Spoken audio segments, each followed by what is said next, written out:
Bonjour à tous et bienvenue sur Bumpy Bricks. Aujourd'hui, nous allons jeter un coup d'œil sur le set 76 239, la Batmobile Tumbler, la confrontation avec l'épouvantail. Donc c'est un set à 40 €. Vous avez l'artwork de la boîte devant vous. Donc on voit la Tumbler des films de Christopher Nolan, The Dark Knight. Vous voyez que vous avez deux personnages dans le set. L'épouvantail donc et Batman. L'épouvantail n'apparaît pas sur la boîte, ce qui est assez étrange. On a le logo d'ici ici, le logo donc des films de Christopher Nolan, de Batman, et un artwork, un background qui est un peu, on dirait un peu dans les jeux vidéo Arkham, l'ambiance de ce Gotham-là en tout cas. Voilà. Ici donc vous avez l'échelle du personnage. Là rien d'intéressant. Là non plus. Là un petit artwork de Batman en mode Lego. Derrière, donc, vous avez la Tumbler, donc l'arrière de la Tumbler, les Place Features, et on va sans plus tarder passer aux instructions. Pour les instructions, donc, vous n'avez qu'une petite notice, enfin je dis petite, mais elle est assez conséquente hein, quand même, elle est assez épaisse. Je m'attendais à beaucoup plus petite pour un set à 40 €. Le petit QR code en bas. Vous avez donc 4 sachets, il me semble, voilà, 4 sachets pour construire la Batmobile entièrement. Et à la fin, ce qui est très étonnant, c'est qu'en fait, vous n'avez pas de publicité pour d'autres sets Batman, mais plutôt une publicité pour Rebuild the World. Donc, je ne sais pas exactement ce que c'est Lego qui essaie de mettre en place voilà, des mécanismes pour qu'on fasse d'autres choses avec les Lego. Voilà, mais donc ça c'est très étonnant. Pas non plus de petits feux d'artifice quand vous avez fini la construction pardon, ni de courbe de progression comme on pouvait le voir avant. Donc c'est la notice la plus simple qu'on puisse voir aujourd'hui, en tout cas dans un set Lego Batman. Vous avez à présent la construction sous les yeux, donc 40 € pour 422 pièces, donc le rapport prix-pièce est plutôt bon. Et ça m'a pris 45 minutes à construire, ce qui est plutôt bon et plutôt étonnant. Moi, j'imaginais que ça allait me prendre une demi-heure grand max. Non, non, j'ai pris 45 minutes et vous allez voir qu'il y a des techniques qui sont plutôt très intéressantes. Mais maintenant, on va d'abord jeter un coup d'œil au personnage. Vous avez donc devant vous à présent les deux personnages du set. Nous avons Batman à gauche, qui revêt son home habituel de Batman depuis The Lego Batman Movie. On peut voir sur son torse que donc il est très détaillé. Tous les détails sont faits en gris foncé.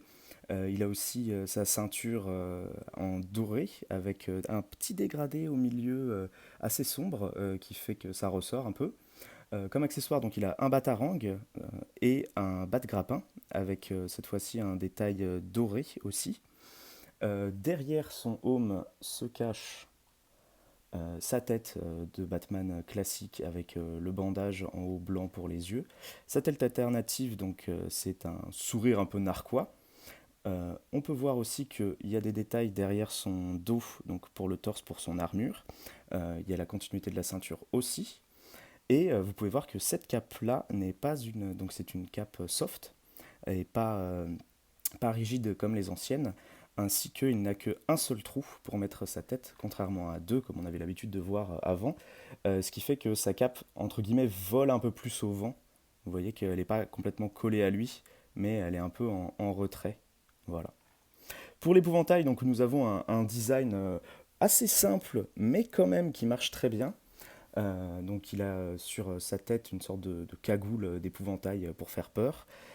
Les détails sont très amusants, on dirait que ce sont limite des cicatrices sur son visage, deux trous pour les yeux et puis une bouche cousue. Ce détail-là, en fait, il se prolonge sur le haut de son torse où on peut voir une corde ainsi que le bout de sa cagoule qui descend. Sinon, il a donc un costard cravate habituel, un peu style classique chez Lego avec une cravate bleu foncé. Là, on peut voir qu'il a une sorte de pistolet, donc c'est un stud shooter qui vous permet donc de tirer, hop, des petites pièces comme ça. C'est, je pense, une représentation de la toxine qu'il utilise pour faire peur aux gens, mais là, pour plus jouer avec les Lego, ils ont choisi donc d'en faire un pistolet. C'est donc en couleur gris métallique. Son torse à l'arrière, pareil, il y a la continuité de la cagoule en haut, et vous pouvez voir qu'il y a des détails qui sont assez amusants. On dirait qu'il y a des pinces à linge donc, qui retiennent sa cagoule de l'autre côté. Voilà, on va désormais passer à la construction. Donc, alors, pour cette construction, donc, vous n'avez qu'une seule construction, c'est la Tumbler, hein, donc la Batmobile utilisée dans les films de Christopher Nolan, qui était déjà apparue avant dans d'autres sets Lego, mais en plus grand format. Cette fois-ci, on l'a au format figurine, et la seule autre, il me semble, c'était dans un set avec Bane, où la Tumbler était de couleur militaire. Donc, on voit pas très très bien les détails parce que vu que c'est fait en noir et que mon éclairage est pas super bien, on n'arrive pas à voir tous les détails. Mais je vais vous montrer. Donc là, on a aussi des stud shooters à l'avant. Donc si on tire, hop, voilà, il y a des petites pièces qui partent. Vous l'avez des deux côtés. Ici, vous avez un petit détail. Donc les petits détails globalement sur cette tumbler-là sont faits en doré. Donc vous voyez là un petit détail en doré pour dire que c'est attaché aux roues, etc. Je n'ai pas mis tous les stickers du set parce que je ne les aime pas tout simplement. Je préfère quand elles restent tout en noir comme ça. Cependant, j'en ai mis à l'intérieur, on verra ça tout à l'heure. Donc là, vous voyez que les courbes qui ont été faites comme ça partent des roues, remontent. Ici, on a des drapeaux utilisés pour faire des sortes d'écailles noires que la Tumbler utilise. Et donc ici, comment c'est attaché, comment c'est relié au gros du véhicule? Tout simplement comme ça. Attendez, est-ce que je vais réussir à l'enlever du premier coup? Hop, oui, voilà. C'est attaché donc avec ces pièces-là qui sont mises sur le côté des picots techniques qui rentrent dans ces trous-là. Donc ça, c'est plutôt une très très bonne idée, je trouve, d'avoir utilisé cette technique parce qu'elle n'est pas du tout voyante, on ne se doute pas qu'elle est là et elle fait son effet. Vous avez aussi des petits détails en gris foncé, gris métallique, gris un peu partout. Beaucoup d'utilisation de lingots noirs, notamment pour faire les détails. Vous en voyez déjà 3, 4 là même. Ici, on a cette pièce très spécialisée pour faire la continuité ici d'une sorte de jante de roue. Et en fait, c'est assez drôle parce que voilà, vous pouvez la monter, vous pouvez la descendre. Et il y a une sorte de clips qui se produit ici. Regardez bien, quand vous la faites passer au-dessus de cette pièce-là, que je ne connaissais pas d'ailleurs, qui a dû venir avec la gamme Speed Champions, je pense. Une sorte de petit clips qui fait qu'elle ne va pas bouger après. Donc ça, c'est plutôt cool. Et puis, elle se cale bien en fait sur l'autre pièce juste en bas. Ici, donc, vous avez des doubles roues qui sont très très grosses, qui sont maintenues par une grande pièce technique en croix. Ça marche très bien aussi. Là, on peut dire un peu des sortes de suspensions, mais qui font office en fait de suspension parce que ça n'est pas du tout, il n'y a pas du tout de suspension sur cette voiture-là. Et c'est ça que je trouve d'ailleurs un peu dommage, c'est qu'ils auraient pu peut-être faire l'effort de modifier un peu le set pour qu'on en ait. Mais en tout cas, là, on n'en a pas. Donc, qui sont faits pareil avec des longues vues en doré. Vous avez donc le pot d'échappement ici qui est plutôt bien représenté, mais il me semble que dans le film il est plutôt gris et pas noir. Mais je peux me tromper. Donc là, vous avez l'autre côté qui est similaire à celui qu'on a vu avant. À l'avant, donc vous avez cette continuité là, tac, qui permet à deux personnages d'avoir une visibilité là. Et globalement, en fait, je vais donc juste soulever ça. Globalement, vous voyez qu'en fait, la technique qui a été utilisée ici, c'est trois pièces similaires de vitre avant, comme ça, qui sont mises comme ça, en fait. Tac, tac, de chaque côté. Et il y a une technique très intéressante de désaxage qui a été utilisée. Attendez, je vais essayer d'enlever quelques pièces pour vous la montrer. Où en fait, vous avez donc cette pièce-là qui permet une rotation, juste ici. Et pour la maintenir en place, cette pièce-là, après, vous avez des pièces, attendez, tac, voilà, des pièces comme ceci, vous voyez, avec des angles ronds pour permettre aux pièces de ne pas être dérangées par les coins carrés. Et donc c'est une technique que j'apprécie beaucoup, qui marche très très bien, hein. La pièce reste très bien en place, il n'y a aucun souci par rapport à ça, qu'ils ont utilisé aussi de l'autre côté. Et puis donc je salue Lego qui fait ça parce qu'ils le font pas souvent, de désaxer comme ça des pièces. Et là, c'est l'une des premières fois qu'ils le font et ça marche très très bien. Voilà, donc à l'intérieur de la cabine, vous pouvez voir qu'on a des... Attendez, est-ce que je vais réussir à la mettre du premier coup? Oui, c'est bon. Une cabine, donc avec des sortes de petits fauteuils à l'arrière, juste là. Là, une sorte de levier de vitesse, mais pas vraiment parce qu'il est un peu petit. Là, vous avez à l'intérieur donc une commande avec des petits stickers qui sont un peu sans intérêt, mais c'est cool de les avoir à l'intérieur. Ici, vous avez donc le guidon qui sert aussi pour faire sortir la Batpod dans le film. Là, il n'y a pas de Batpod présente.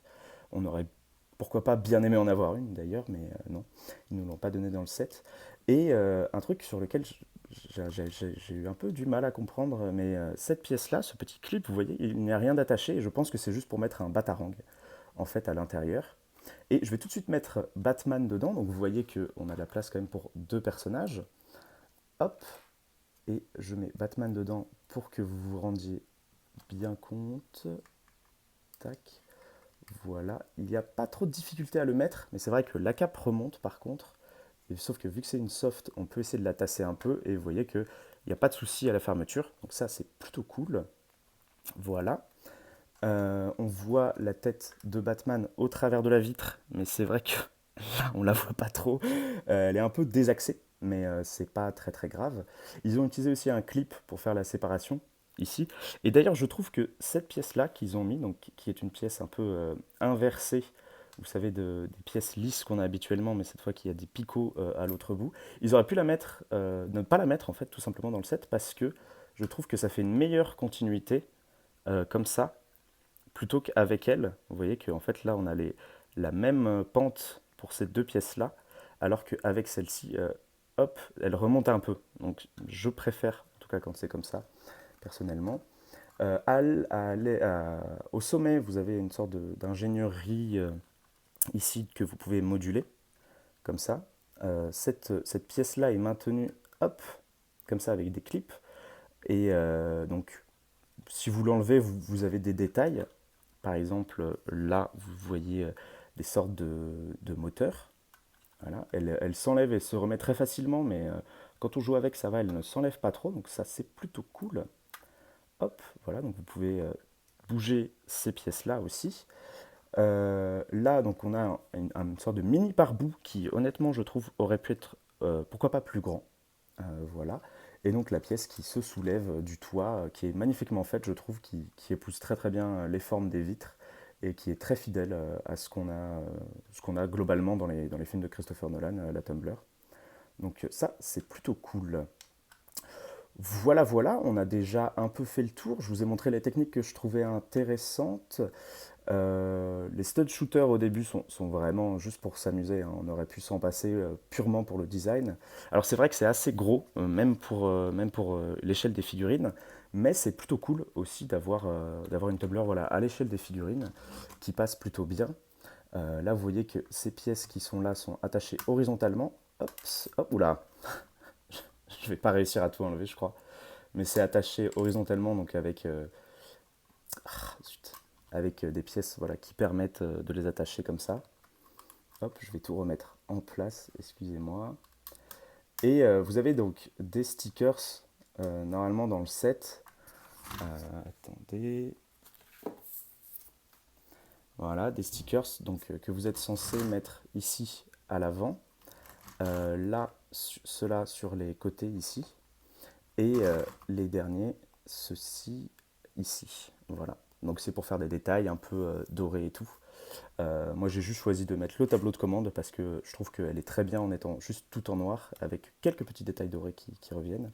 Il y a des sortes de mimiques de phare donc ici et juste à l'arrière là qui ont été faits donc par des petites pièces rondes lisses qui permettent voilà, de faire une sorte de phare, un peu donner l'impression que ça peut s'éclairer quoi. Donc ça c'est plutôt pas mal.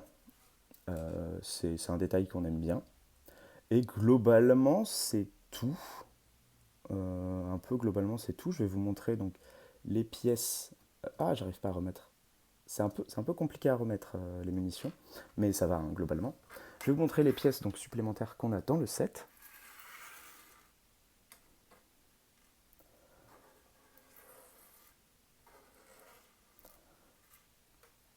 Hop, donc vous avez donc beaucoup de pièces dorées, deux petites pièces hein, qui servent à la construction, ainsi que cette tête-là. Alors c'est vrai que je ne vous l'ai pas montré, mais c'est la tête hop, de Batman quand il